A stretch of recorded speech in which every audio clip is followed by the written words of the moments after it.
Sa mga naghahanap ng tutorial kung paano ko ginagawa yung ice cream, mga mi-click nyo na lang yung profile ko and then meron diyang video na nakapin.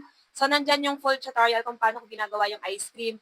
Pero kasi yung post ko dyan is magkasama yung Chocomallows at saka yung cookies and cream. So, kung gusto nyo, pwede siyang 1:1. Like, halimbawa, gagawa ka ng ice cream sa isang batch, tapos ang flavor lang is Chocomallows. Pwedeng isang lata ng condensada, tapos isang lata ng all-purpose cream, tapos hinahaluan ko lang siya ng tatlong 1/8 cup ng Enjoy powder.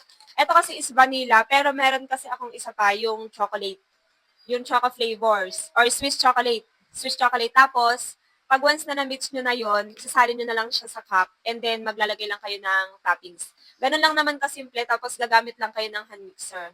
Then sa mga nagtatanong pala kung nilalagyan ko ng tubig, yung ice cream, hindi pa ako naglalagay ng tubig. Yung kauna-unahan kong gawa ng ice cream, Enjoy powder lang at saka tubig, pero icy siya. So, ang ginawa ko, nag-adjust ako ng mixture, creme densada, APC, tapos Enjoy powder mix.